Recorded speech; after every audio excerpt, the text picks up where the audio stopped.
Me voy a basar para hacer este análisis en el texto que tenemos en la plataforma de Enrique Flores Cano, Memoria Historia. Este texto fue presentado para la Cátedra Latinoamericana Julio Cortázar en el año 2010 en Guadalajara, en Jalisco. Es importante que hagamos diferencia de entrada en estos dos conceptos, memoria e historia.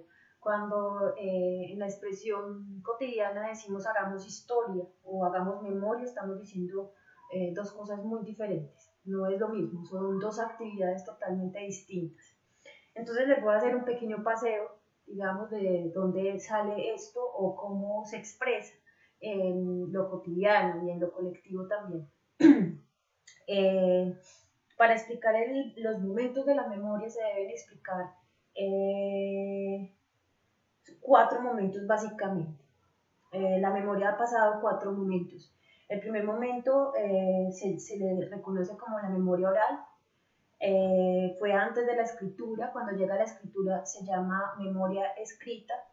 Después hay un proceso que se conoce como memoria archivo, y después hay otro proceso que se llama los lugares de la memoria, que es un poco como el proceso que tiene la memoria el día de hoy, los lugares y la conmemoración. Quiero empezar con una de las frases que expone uno de los artistas de Quilapayún en el ciclo de memoria, o el círculo de la memoria, que es cuando presentan la cantata de Santa María de Iquique después de mucho tiempo, en el siglo XXI. Ellos dicen: queremos reivindicar lo que hemos sido, porque solo enraizados en el pasado se construyen los sueños del mañana. Venimos a cantar aquello que la historia no quiere recordar. Cuando hablamos de la historia o la historia de aquello que no se quiere recordar, es cuando se institucionaliza la memoria. La historia institucionaliza la memoria. Entonces la memoria es algo que nos corresponde a todos, es un proceso humano. ¿Sí? Cuando yo echo para atrás y recuerdo mi infancia, es mi memoria individual, pero es necesario relacionarla con la memoria colectiva. Entonces vamos a ver de qué manera se da este proceso. La memoria es la materia prima de la historia, es el insumo principal de la historia, dice Jacques Le Goff. La memoria es la matriz de la historia, ya que es el puente entre el pasado y el presente. La única forma de acceder al pasado desde hoy es la memoria, es echar cuentas, es recordar, ¿sí? Entonces la memoria es una relación viva del presente con el pasado, mientras que la historia es una representación del pasado. El recuerdo individual, por ejemplo, los recuerdos individuales, como les cuento, los recuerdos de infancia o los recuerdos de la adolescencia, el primer novio, el recuerdo o la primera novia, el recuerdo del primer día de escuela o mi primer día en la universidad, son o hacen parte de los recuerdos individuales. Es una reflexión del hombre interior que se recuerda a sí mismo. Aubax, que es uno de los autores que nos hace referencia a Flores Cano, nos cuenta que en la formación de la memoria, es decir, él dice que no puede existir una desconexión de la memoria individual con la memoria colectiva, porque en la memoria individual hacen parte o se enraizan las experiencias familiares, las experiencias religiosas y las experiencias de los grupos sociales. Se recuerda o se tiene acceso a la memoria individual porque hay una memoria colectiva. Es decir, según el francés, la memoria no se realiza por el solo individuo, sino que es una recreación colectiva. Entonces recordamos en torno a experiencias sociales. Entonces recordamos lo que dijo una persona o cómo olía una persona, o recordamos, o mi memoria corresponde a las imágenes con el otro.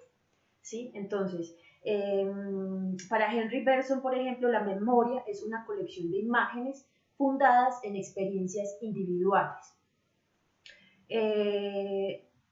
Aubax sostiene que es dentro de la sociedad donde normalmente el ser humano adquiere sus recuerdos, es dentro de la sociedad donde manifiesta el recuerdo, lo sitúa y lo reconoce, ¿cierto?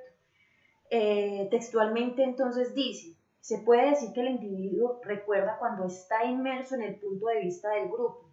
y que la memoria de grupo se realiza y se manifiesta en las memorias individuales. Voy a hacer un ejemplo, digamos, la infancia. Cuando yo recuerdo o cuando yo hago reflexión de la infancia, hago referencia a las historias que me cuentan de esa infancia y yo la reconstruyo con esas historias y con algunas percepciones individuales. Mi primer día de escuela, mi madre me cuenta ciertas historias, caminamos por aquí, dijiste esto, es difícil digamos que de manera tan temprana uno tenga una memoria clara, entonces te cuentan unas historias, tu abuelo, tu abuela, ¿cierto? Tu tía, esas reflexiones se complementan con los recuerdos que tengo de esos momentos y se forma un relato o en mi memoria hago un relato de ese momento histórico. Entonces mi memoria individual se complementa con la memoria de los demás.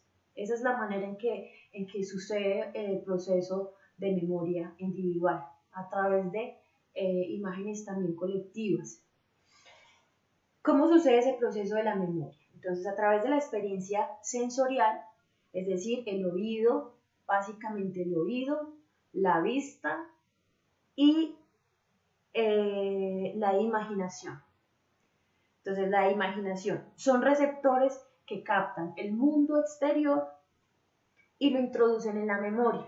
Es decir, captan el mundo exterior en este momento presente, lo ponen en un lugar en la memoria, en el cerebro, porque hay un lugar allí donde se produce la memoria y se crea o mi individualidad crea un relato al respecto. La memoria oral cumplía ese papel de transmitir el conocimiento de generación en generación a través de un mecanismo de imágenes, ¿sí? ¿En qué consistía ese mecanismo? Entonces, vamos a empezar a hablar de esos momentos.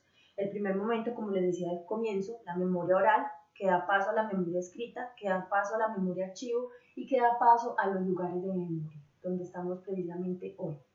Entonces, partamos de, porque somos una cultura que viene de Occidente, entonces partamos de los griegos, ¿sí? Que son, digamos, quienes se fundamentan nuestro pensamiento occidental, de donde ya hacemos parte. Traigo a colación los griegos, pues no solo porque lo hace el texto, porque podríamos traer también, digamos, textos quechua o textos incas o mayas, ¿sí?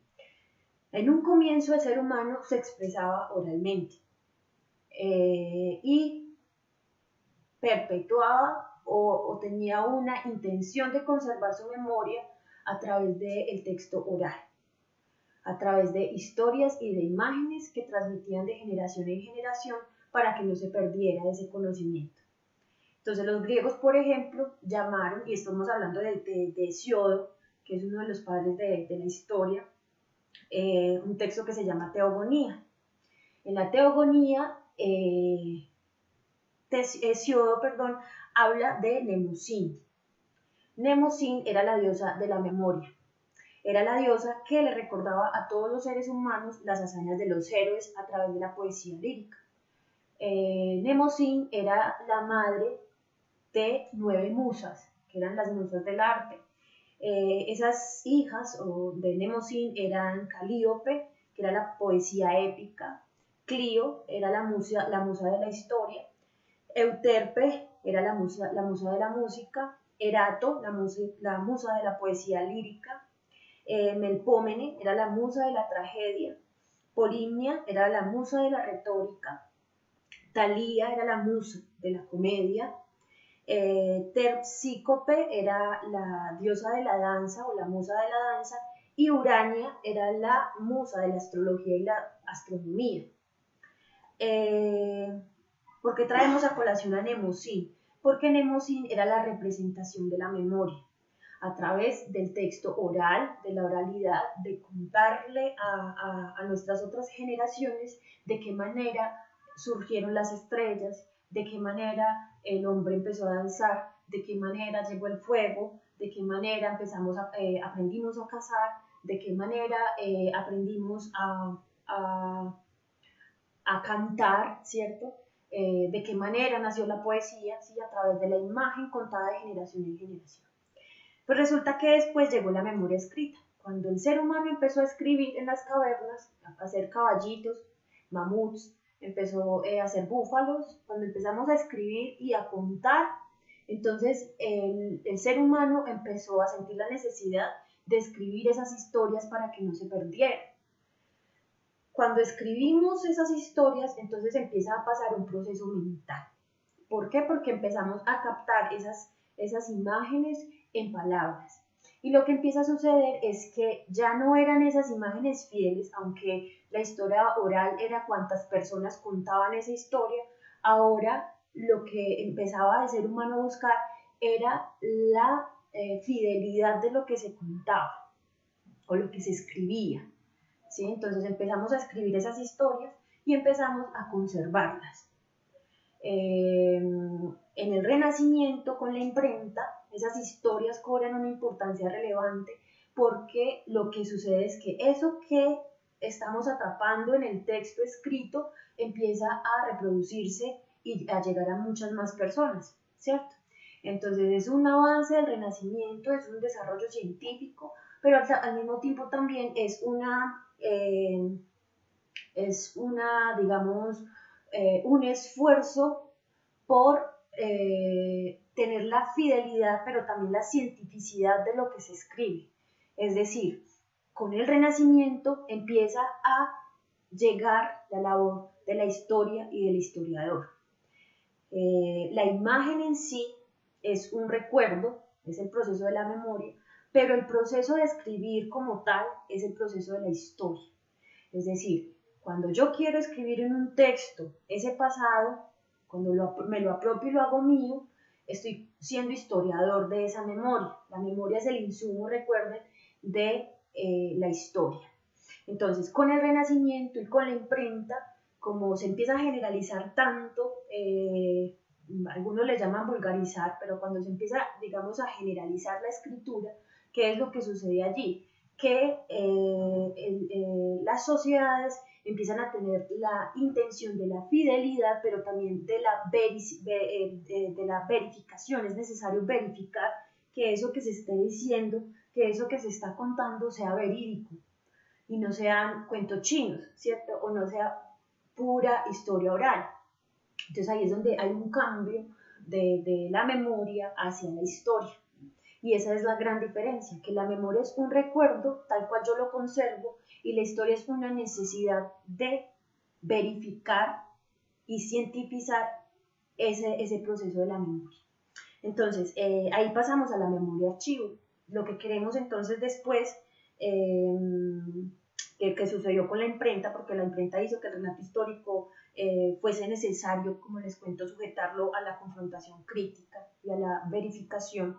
Al hacer del historiador, el historiador tiene que verificar la historia oral. Es como si pusiéramos a prueba las historias de los abuelos y dijéramos si eso es verdad o no. Lo que hacemos, digamos, los historiadores es confrontar, y es una dificultad de la historia también porque es un proceso de la memoria que es literario, ¿sí? Entonces, ese proceso de la memoria, digamos, de los abuelos, pongo el ejemplo de los abuelos, que cuentan una historia contrastándola, digamos, con la abuela, ¿sí? Entonces ellos cuentan una historia, pueden que discutan entre ellos, eso no fue así, eso fue de otra forma, usted no se acuerda bien, ¿sí? ¿Cuál es digamos, el proceso de memoria archivo? El proceso de memoria archivo lo que intenta hacer es poner en contraste estas historias orales con la historia contextual, es decir, qué pasó en ese momento políticamente, económicamente, socialmente y contrastarlo con la memoria individual. Así se empieza a construir la memoria colectiva y la memoria colectiva exige una cientificidad y un proceso de verificación. En el texto, porque los estoy invitando a que lo lean, por supuesto, el texto pone en debate qué tan pertinente es el proceso de verificación de la historia. Porque entonces viene un cuarto punto que es el lugar de la memoria. El lugar de la memoria es esa necesidad que tiene la historia de verificar tanto y de darle materialidad a la memoria, porque la memoria es un recuerdo, ¿sí? Como les digo, es un recuerdo y es intangible. Cuando se hace tangible, entonces ya es historia. Entonces, esos lugares de la memoria empiezan a hacer una banalización de la memoria. Cuando hablamos de lugares de la memoria, entonces ya hablamos de bibliotecas, hablamos de museos, hablamos de lugares del conflicto, por ejemplo, las casas de memoria histórica, o hablamos, por ejemplo, de los centros de concentración nazi en Alemania, donde esos centros se vuelven lugar de la memoria para que no se olvide, para que siempre se recuerde. Entonces, digamos que la gran pregunta es esa, o el gran debate que nos trae a colación Florescano es hasta qué punto la memoria debe corresponder a esa colectividad y hasta qué punto debe conservar también su individualidad, o hasta qué punto se tiene que tener un equilibrio entre la memoria individual y la memoria colectiva. Eso corresponde un poco a la pregunta que vamos a responder en nuestro trabajo. Esa pregunta estaba por aquí, vamos a responder la pregunta ¿por qué es importante la memoria colectiva? ¿Por qué es importante? Yo voy a tratar de comentarles por qué. A través de este proceso que les comenté entonces, del proceso de la memoria individual y la memoria colectiva es importante porque hacemos construcción de pasado a través de imágenes que se comparten entre individuos y personas. Cuando eso se vuelve historia, entonces hay un relato histórico, entonces hay una narración de la historia. Yo los invito entonces en el ejercicio a que hagamos reflexión a través de su memoria individual de por qué ustedes consideran que es importante la memoria colectiva.